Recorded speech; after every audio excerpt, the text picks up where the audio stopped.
Good morning viewers, myself doctor Praveena Saini. आज हम BEd first year के childhood and growing up paper के अंतर्गत व्यक्तित्व मापन की जो प्रक्षेपण वीडियो में हम शब्द साहचर्य परीक्षण की स्टडी कर रहे हैं, जिसे इंग्लिश में वर्ड एसोसिएशन टेस्ट भी कहते हैं।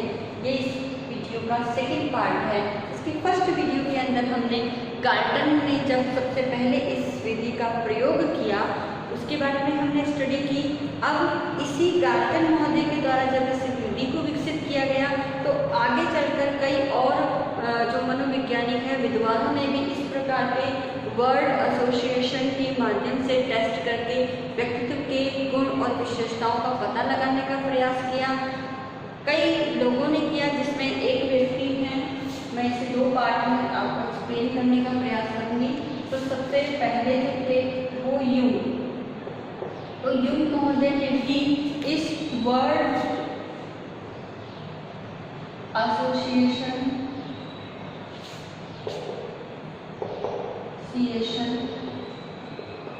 टेस्ट का प्रयोग करके व्यक्तित्व के गुण और विशेषताओं पर अध्ययन किया। तो इसके अंतर्गत सभी टेस्ट लगभग एक जैसे ही हैं, लेकिन इनकी प्रकृति में थोड़ा अंतर है। तो इन टेस्टों के अंदर सबसे पहले यूंग महोदय ने 100 शब्दों की सूची तैयार की। तो बेसिक डिफरेंस ये है कि गार्टन ने 75 शब्दों का प्रयोग किया और यूंग महोदय ने 100 शब्दों की सूची तैयार की।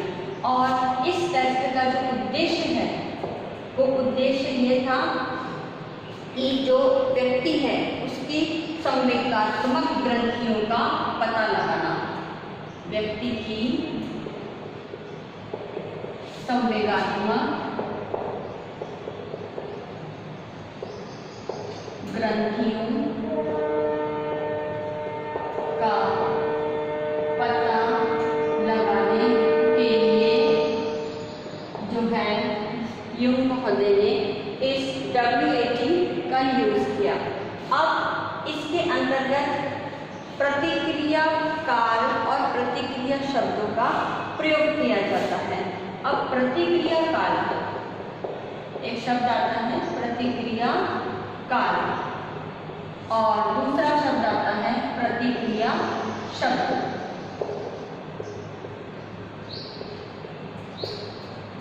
अब प्रतिक्रिया काल यानी जब जो परीक्षक है वो एक एक करके जिस व्यक्ति पर हम ये टेस्ट अप्लाई कर रहे हैं, तो 100 शब्दों की सूची जब बनाई गई तो एक एक करके शब्द जब बोले जाते हैं सामने वाले व्यक्ति के व्यक्तित्व का परीक्षण करने के लिए, तो उसमें बालक जो है या व्यक्ति जो है प्रतिक्रिया करने में कितना समय लेता है उसे प्रतिक्रिया काल कहते हैं। और प्रतिक्रिया स्वरूप शब्द के द्वारा उसके मन में जो इमेज या पिक्चर या अन्य कोई शब्द उत्पन्न होता है, वो शब्द जो बोलता है वह प्रतिक्रिया शब्द कहलाता है। तो प्रतिक्रिया काल यानी हो गया समय और प्रतिक्रिया शब्द हो गया उस बालक का या व्यक्ति का उत्तर, प्रत्युत्तर, व्यक्ति का प्रत्युत्तर। तो फिर इसी का ही जो है इन विश्लेषण के आधार पर ही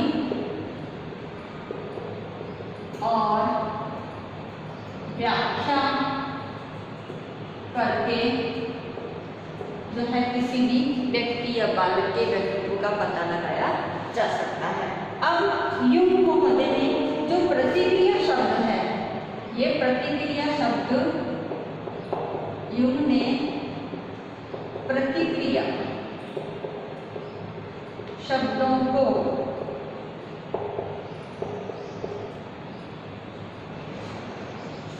निम्न श्रेणी में या निम्न श्रेणियों में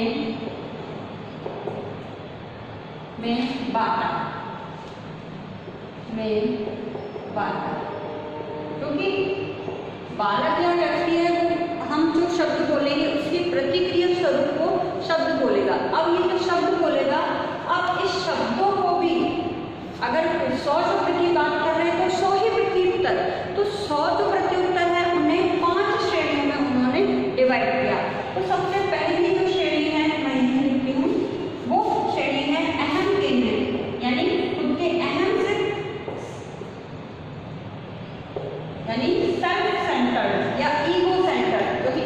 मतलब होता है ईगो। तो ईगो सेंटर्स जो वर्ड है उसको सभी को वर्डों को इस कैटेगरी में उन्होंने रख दिया या इस सीरीज में रखा। दूसरा उन्होंने आता है वर्गोपरि। तो वर्गोपरि को इंग्लिश में कहेंगे सुपर ऑर्डिनेट्स, यानी बहुत ही उसे इन सभी श्रेणियों में सबसे सर्वोच्च स्तर पर जिस वर्ड को या जिस प्रत्युत्तर को हम रख सकते हैं उसमें वर्गोपरि के अंतर्गत उसे रखा गया। नेक्स्ट उसमें विरोधी शब्द। कभी कभी हम जब इस परीक्षण का प्रयोग करते हैं और प्रत्युत्तर में हमें अपोजिट वर्ड की प्राप्ति होती है तो उसे इस कैटेगरी में या इस श्रेणी में रखा गया। तीसरा उसमें आता है अन्वयाम्य।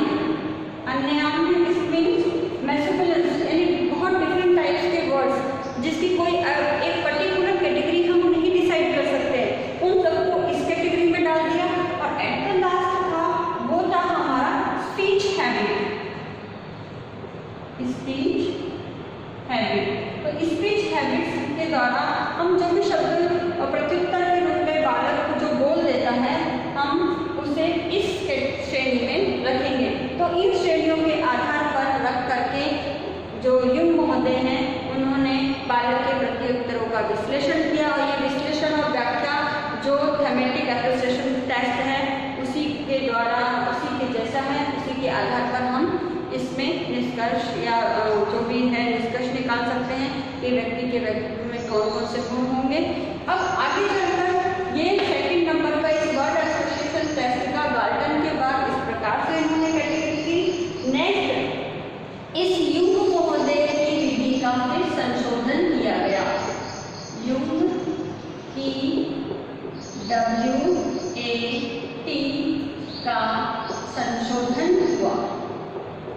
अब इस संशोधन में जो है जो महोदय थे वो है रैंड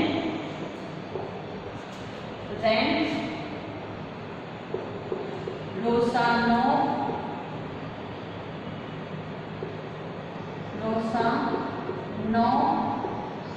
शाफर रेपापोर्ट और जो है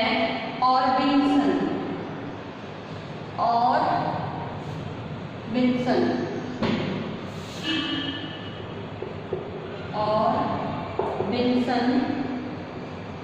आदि विद्वानों ने फिर युंग के द्वारा ये जो टेस्ट था WAT इसमें संशोधन किया और बेसिकली सभी का जो वर्ड एसोसिएशन टेस्ट है वो लगभग एक जैसा ही था, लेकिन टेस्ट की प्रकृति में अंतर हेतु रेपापोर्ट और शाफर ने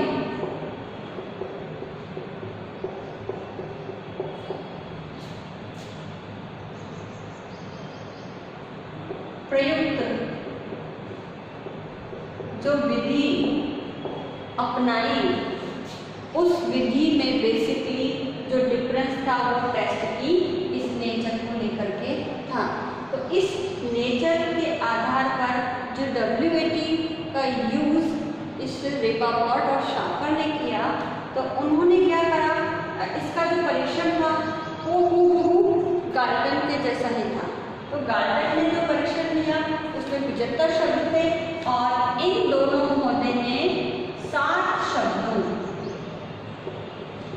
की सूची का प्रयोग किया, यानी 60 शब्दों की ही सूची का प्रयोग किया। और जिस व्यक्ति के व्यक्तित्व का पर जब हम इस टेस्ट को अप्लाई करते हैं उसे इन शब्दों में से जो शब्द थे ये शब्द इन शब्दों को भी जैसे गृह से संबंधित यानी बालक के या व्यक्ति के घर से संबंधित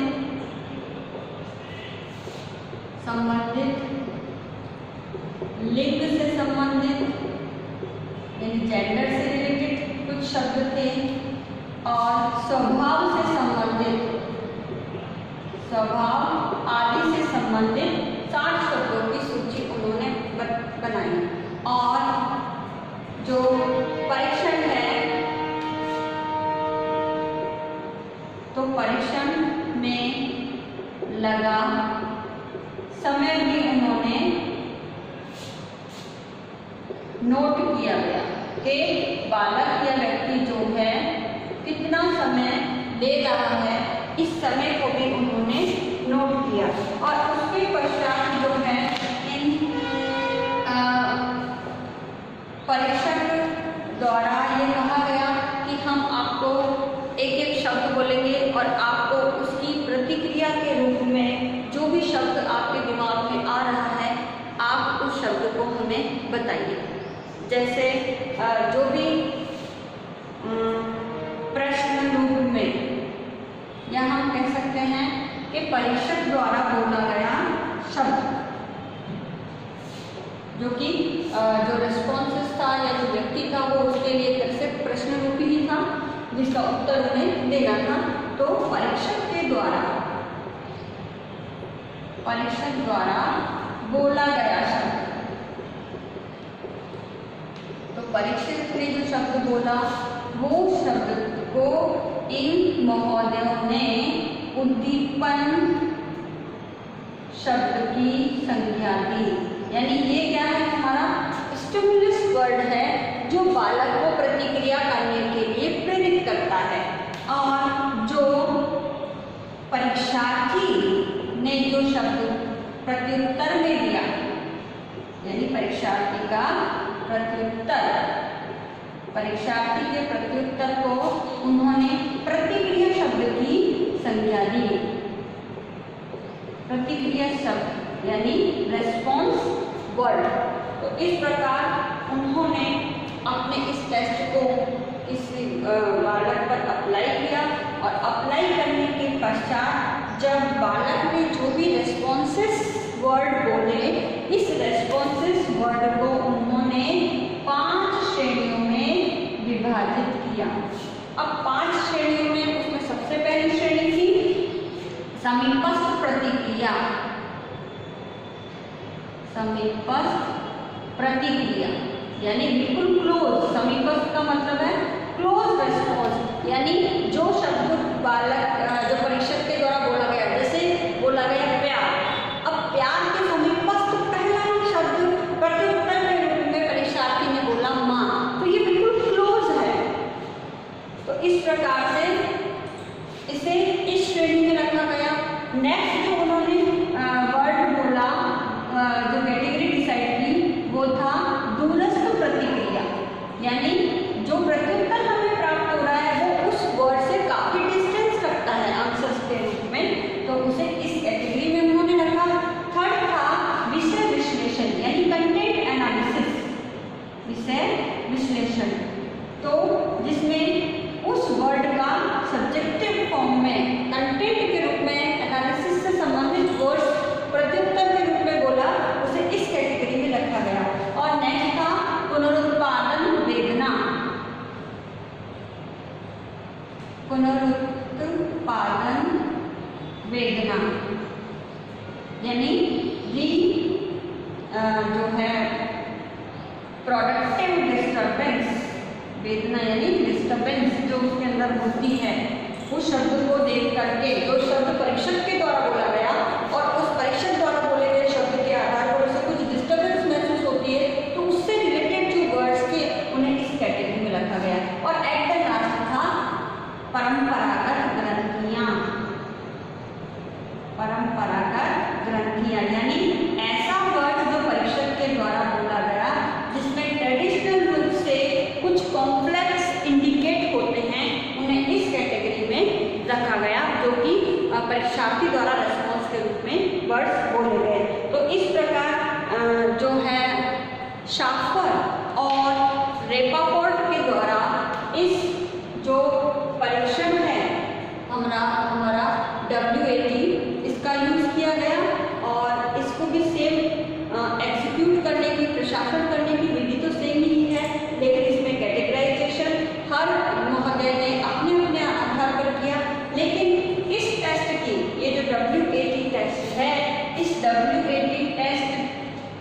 रिलायबल तो है यानी विश्वसनीय तो है,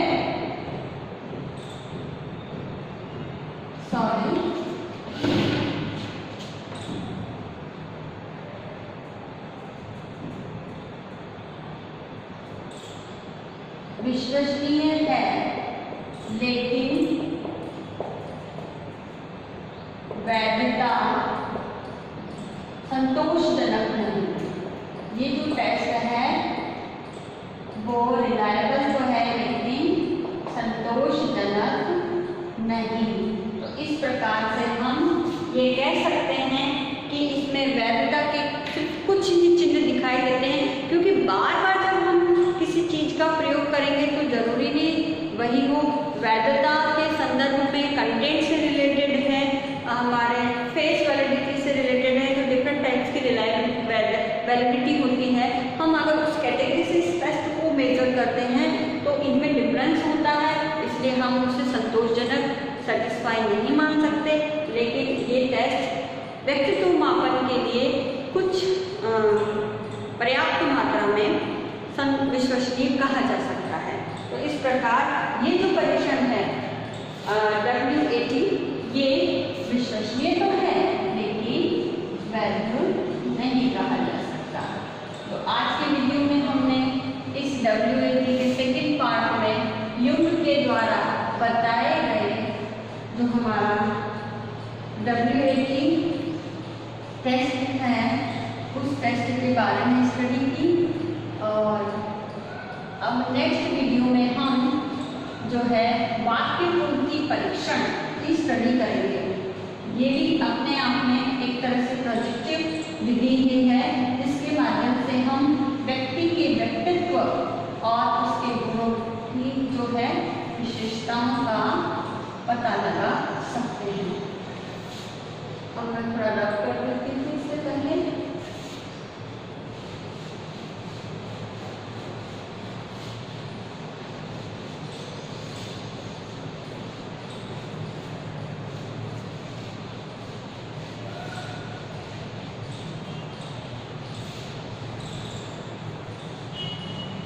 अब आपका जो असाइनमेंट है वो इस प्रकार से है कि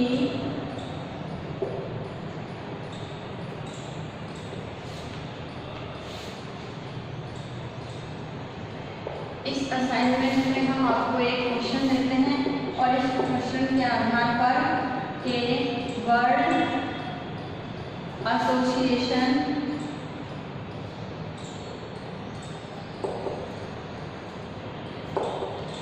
टेस्ट युंग एवं शाफर और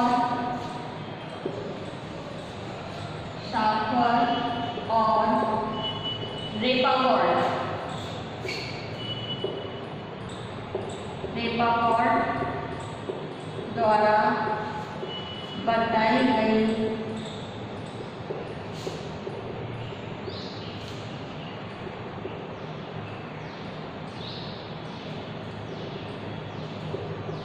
विधियों को स्पष्ट कीजिए।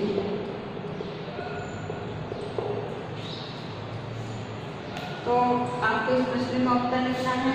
साथ ही इस कोरोना महामारी के दौर में आप अपने घर में रहिए, सुरक्षित रहिए, जहाँ तक हो सके घर से बाहर नहीं निकलिए और राज्य सरकार के द्वारा जारी गाइडलाइन का पालन कीजिए। आई होप ये वीडियो आपके लिए यूजफुल होगा। So thank you.